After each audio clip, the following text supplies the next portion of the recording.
Capítulo 5.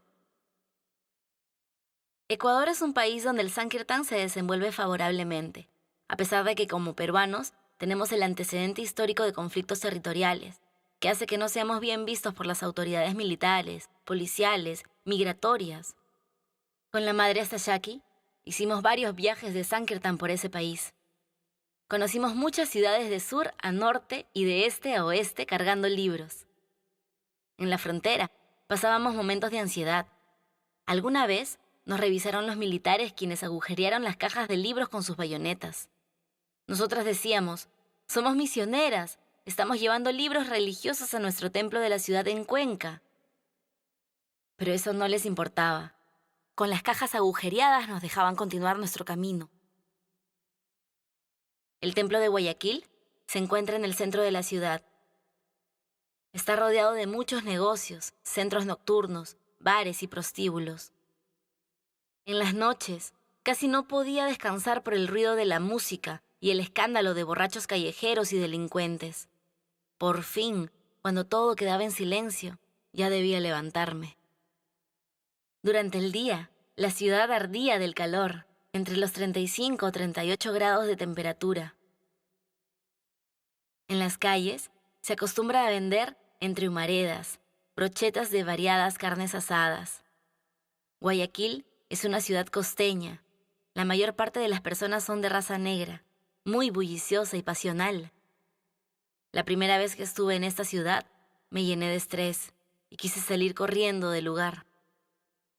Pero los devotos del templo siempre estaban atentos a brindarnos su apoyo. Nos iban a recoger en la camioneta del templo al terminal de autobuses.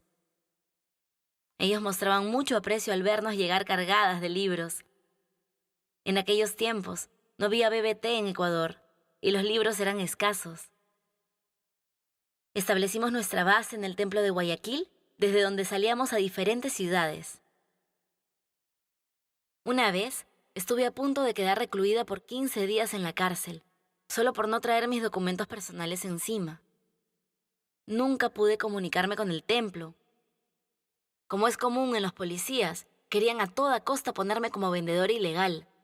Ingenuamente, esperaba el final del día, pues pensaba que me dejarían libre cuando ellos se fueran. Pero cuando las autoridades llamaron a un agente para que me trasladen a la cárcel, entré en pánico. El agente que vino a llevarme se sorprendió al verme y les dijo a sus jefes, ¿cómo la van a llevar? Es una muchacha inocente, ¿no ven? Es una religiosa. Sus superiores lo hicieron callar y le dijeron que se limite a cumplir con las órdenes. El joven les dijo que faltaba aún media hora para efectuar el traslado. Entonces se volvió hacia mí, me pidió el teléfono del templo y desde su celular empezó a llamar, pero sin éxito. Me volvió a mirar y me dijo, ¿sabes lo que te espera? Vas a estar en la cárcel con delincuentes. Yo le dije, todo el día he tratado de comunicarme con el templo sin ningún resultado. Tengo un amigo afuera que vende helados. Me dio un papel y me dijo, escríbele y cuéntale tu situación. Voy a pedirle que vaya a traer tu documento. No tenemos mucho tiempo. El agente estaba muy preocupado por mí. Pasó la media hora y el agente constantemente llamaba al templo. Entraba y salía del edificio policial viendo si llegaba su amigo. De pronto, los jefes le dijeron, ya es hora, llévatela. Yo estaba sujetando mi yapa con fuerza y cantaba Hare Krishna en voz baja. El joven les dijo, faltan 2 minutos. Entonces, uno de ellos le dijo, ¿te gusta la muchacha, verdad? Te vas a ir con ella a la cárcel por no hacer caso a la orden. Pero él insistió, faltan 2 minutos, no estoy faltando al reglamento. Y salió corriendo otra vez a buscar a su amigo. Yo seguía cantando los santos nombres y escuchando a esos hombres que hablaban cosas vulgares con respecto a la gente y a mí. Cuando ya los oficiales llamaban a otro agente para que me lleve, entró corriendo el joven con mis documentos en la mano, diciendo, aquí está, ya no se la pueden llevar. El joven agente estaba más feliz que yo, y detrás de él venían corriendo varios devotos del templo. Se llenó la oficina, todos los devotos estaban preocupados por mí. Me dijeron que el presidente del templo había ocupado la línea del teléfono en internet todo el día. Mientras se hacía en la documentación, ellos estuvieron hablando a las autoridades sobre nuestra misión de prédica. El joven agente quedó en asistir al templo el domingo, pero nunca más lo volví a ver porque viajamos al día siguiente a Perú. El Paramatma en el corazón puede hacer que muchas personas se sientan inclinadas a ayudar a los devotos que están ocupados en su servicio. Cierta vez, en Cuenca, que es una ciudad bastante fría en la sierra de Ecuador, estábamos haciendo Sankirtan, pero la distribución no fluía. Habían pasado horas y yo seguía con los mismos libros. Estaba por retirarme del lugar cuando entre la multitud vi a Prabhupada. Krishna Chaitanya Prabhu Nityananda. Él estaba sonriendo. Todo ocurrió por un segundo. Mi cuerpo entero se estremeció. Asombrada recordaba la sonrisa de Prabhupada. Cargada de alegría y entusiasmo, comencé a dar los libros. Fue increíble. Todos los libros se fueron en cuestión de minutos. Gracias, Prabhupada. Tú eres el que distribuye los libros.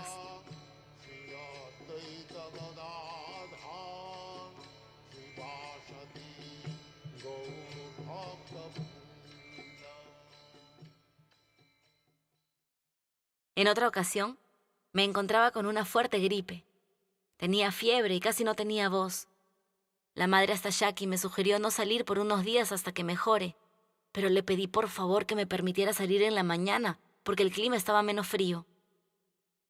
Mi deseo de distribuir libros era tan grande que no podía concebir quedarme todo el día encerrada.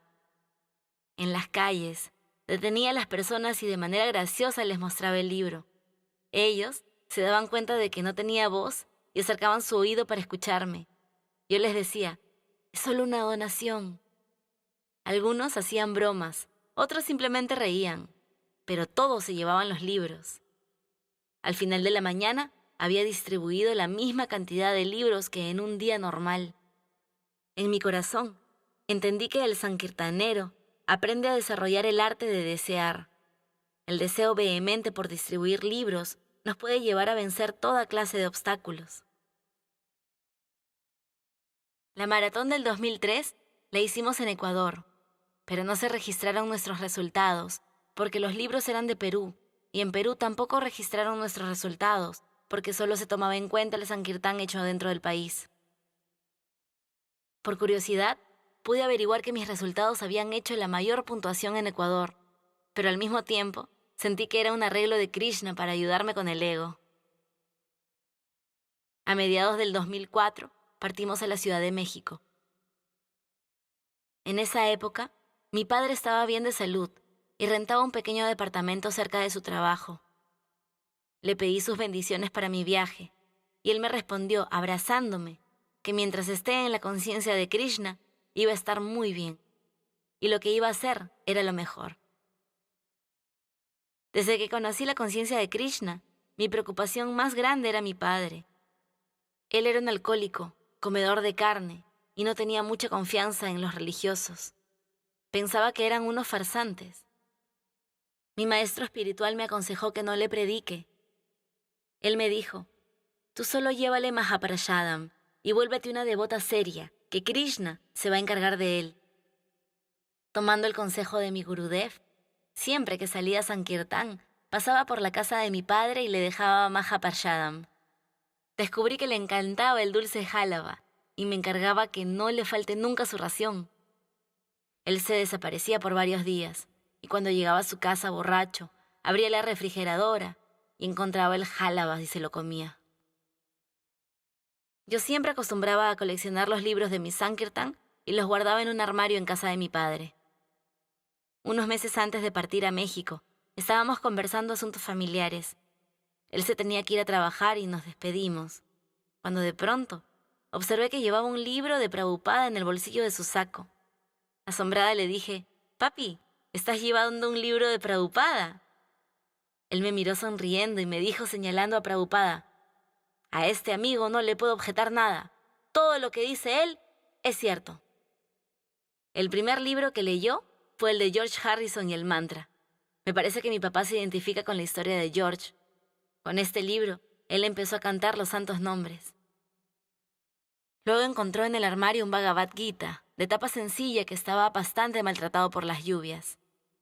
El Bhagavad Gita se convirtió en su objeto de adoración. Dejó de comer carne y dejó el licor.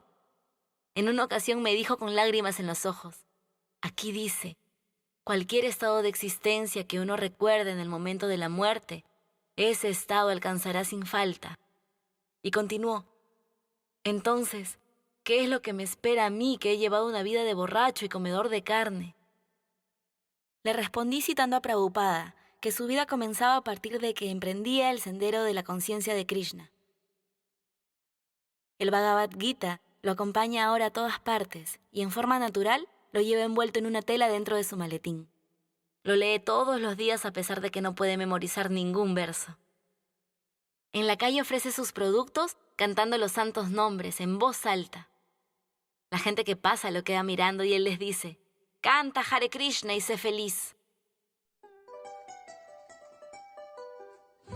A mediados del 2004 llegamos a México. La madrastra Shaki había hecho las coordinaciones con las autoridades del templo.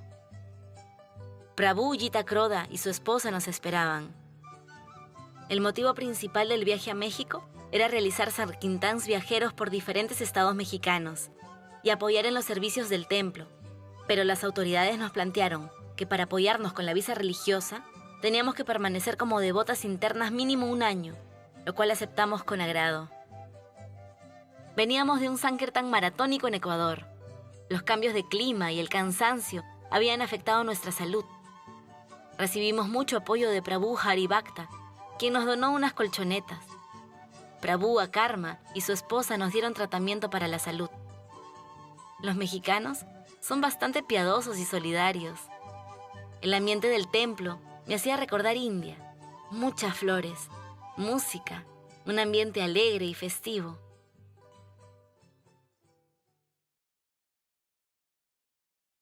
A pocos meses de nuestra llegada, Prabhu Darshan Das Brahmachari, un devoto muy inteligente y con muchas habilidades puestas al servicio de su maestro espiritual, asumió la presidencia del templo. Él nos dio a escoger los servicios en que los podíamos ayudar. Madrastra Shaki escogió la cocina y yo el Sankirtan. Además de nuestros servicios fijos, apoyábamos en el Puyari, atendiendo a las deidades del Sri Sri Radha Madana Gopal. A mediados de noviembre, el presidente del templo me dijo que la maratón de Prabhupada la iba a hacer atendiendo a las deidades. Le hice saber mi inquietud por la que había venido a México y que tenía la posibilidad de hacer la maratón en el templo de Nueva Nilakala de Guadalajara. Después de una larga conversación, el devoto aceptó y con sus bendiciones pude partir rumbo a Guadalajara, una ciudad que se encuentra a una distancia de 8 horas del DF.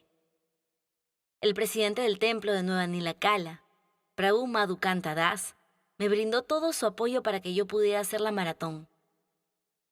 Formé parte de un grupo de 6 devotas, liderado por Prabhu Vanidas. Viajamos por diferentes ciudades cercanas a Guadalajara. Fue una de las experiencias más bonitas que recuerdo. Prabhu Vanidas nos protegía y nos daba todas las facilidades para evitar gastos de energía innecesaria.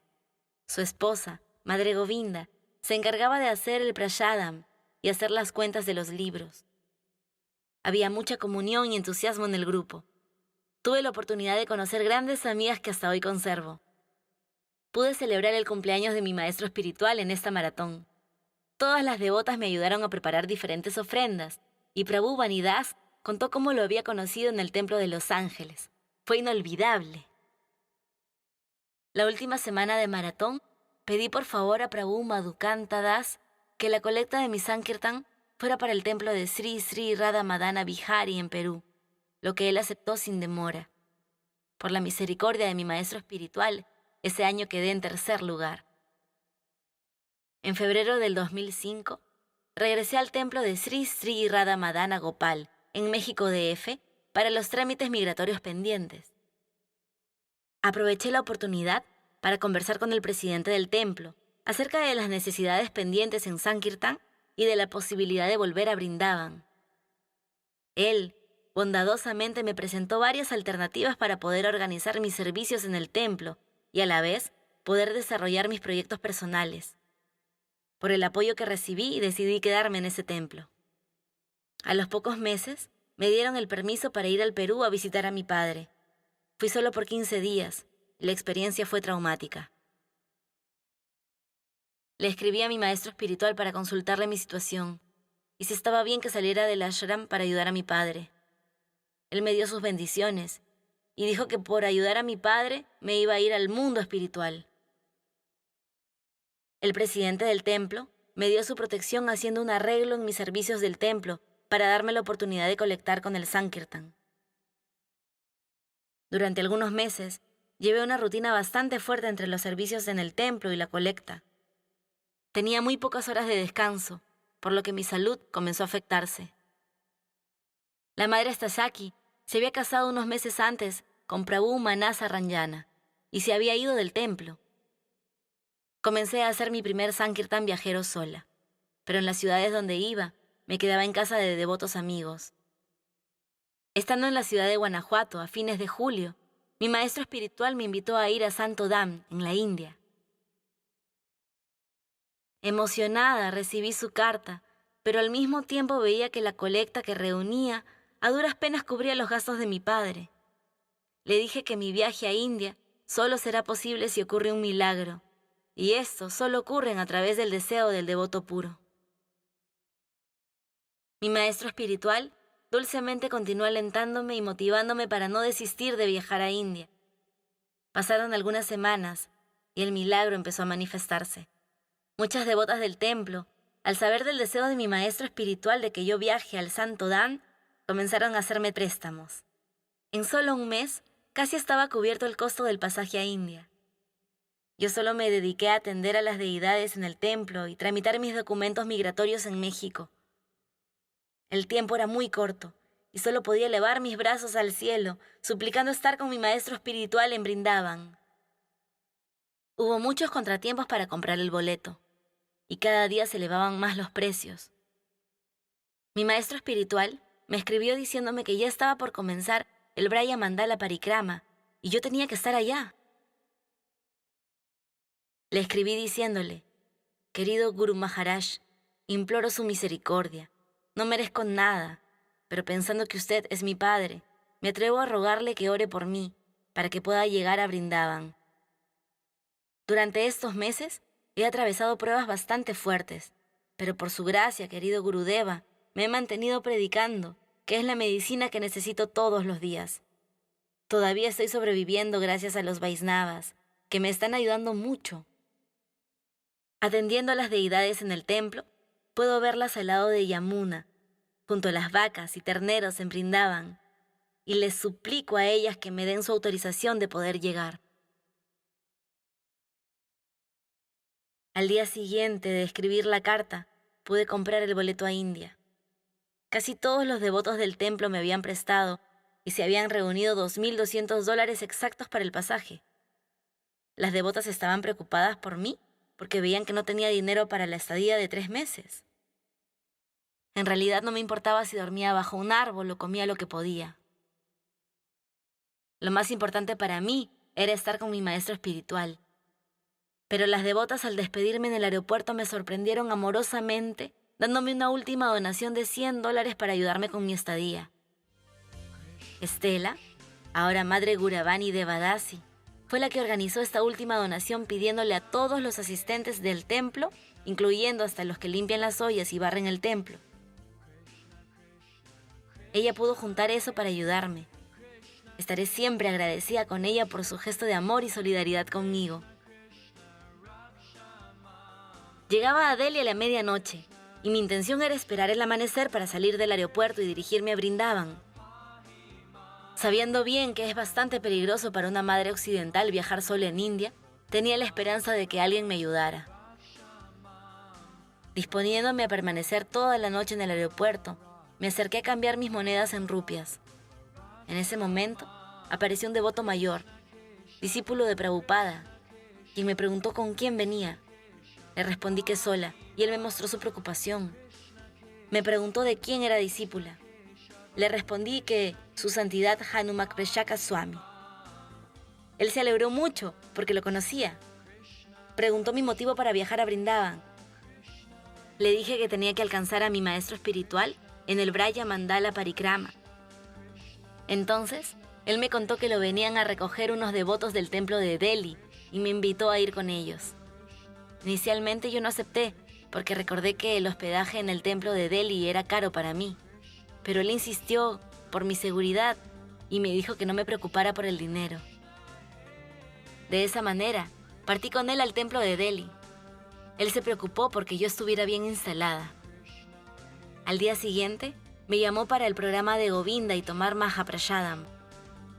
Más tarde, me despedí de él agradeciéndole mucho sus atenciones y le pedí por favor me indicara dónde dirigirme a tomar el bus para Brindavan.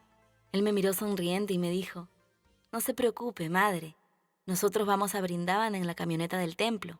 Discúlpeme, a usted la vamos a acomodar en la parte posterior de la camioneta, junto con las maletas». Esto fue porque había 5 brahmacharis que lo estaban acompañando. Me quedé profundamente dormida en la maletera, pero curiosamente, el aroma de Brindavan me despertó. Es inexplicable, pero abrí mis ojos y dije: «Ya estamos en Brindavan». Al poco tiempo estábamos en el Krishna Balaram Mandir. La camioneta se detuvo y el devoto abrió la puerta y me dijo: «Madre, ya llegamos. Ahora puede ir a buscar a su maestro. Por favor, salúdelo de mi parte».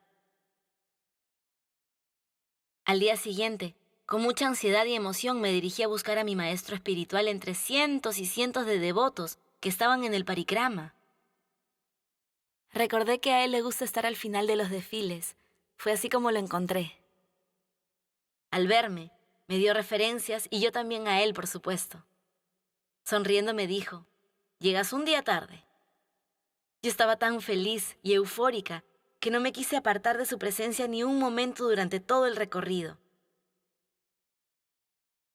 Cada día del Braya Mandala Parikrama lo disfruté al máximo. Como yo era la única devota que hablaba español en el grupo, mi maestra se acercaba de vez en cuando a explicarme en español detalles de los lugares sagrados que visitábamos. Algunas veces, en el recorrido, pasábamos por caminos que tenían pedazos de ladrillos rojos tirados a un lado. Mi maestro espiritual me decía: «Son las huellas de Radharani». Cuando cruzábamos un bosque, el reflejo del sol en las hojas de los árboles hacía que estos se tornaran dorados. Mi Gurudev decía: «Aquí está Radharani». Pasábamos por un terreno de cultivo de plantas de mostaza, y él, arrancando unas hojitas, me dio a probar diciendo: «Mahaprashadam, ¡Kiyai!». Cuán elevada es su conciencia. Cada centímetro de Brindavan él lo reverencia con tanto amor y respeto. Mientras que mi visión material solo veía bonitas plantas, él estaba observando a Radharani en cada rayo de sol. Como siempre, mi Guru Maharaj, tan misericordioso, resolvió perfectamente toda la ansiedad que cargaba en mi turbulenta mente durante tanto tiempo. Gracias a la conversación que tuve con él, pude reorganizar mi vida. Terminamos el Braya Mandala Parikrama muy cansados, adoloridos, con los pies vendados, pero extasiados. Los siguientes 2 meses en Brindavan fueron muy confidenciales. Poco a poco, el pacífico pueblo se fue quedando sin peregrinos, pues iban regresando a su país de procedencia. Dentro de mi ser, aún llevaba un remordimiento por no haber sabido manejar mi vida espiritual en cuanto a mis necesidades personales. Llevaba una tristeza que todavía no sabía cómo aplacarla. Una tarde, me encontraba en el Vayam Kutir de Prabhupada, llena de lágrimas. Mientras lloraba, percibí a Prabhupada sentándose a mi lado diciendo: «No importa cómo estés o en qué situación estés, tú solo canta Hare Krishna». Y escuché cómo cantaba Hare Krishna a mi lado de una forma muy suave y amorosa. Esta experiencia fue tan intensa que nunca la olvidaré. Los últimos días en Brindavan fueron muy íntimos. Casi no había devotos y los parikramas los hacía sola visitando los diferentes templos. El Brahman Brahmayasi Gura Prasada, que bondadosamente me había dado una Govardhan Shila 3 años atrás, me invitó a su casa a tomar prashadam con su familia. Él me dijo que yo también era parte de su familia. Tuve la oportunidad de ver cómo vivía una familia típica en Brindavan. Son muy amorosos. Viven juntos hermanos, tíos, abuelos, hijos, etc., en una misma casa. Ellos tienen sus shilas, piedras sagradas del Himalaya, y a sus deidades de Radha Krishna como si fueran de su propia familia, y los tratan de esa manera. Todo lo que ellos tienen lo comparten con sus deidades. Igualmente, cuando descansan, lo hacen con ellos. Por supuesto que nosotros no estamos en ese nivel.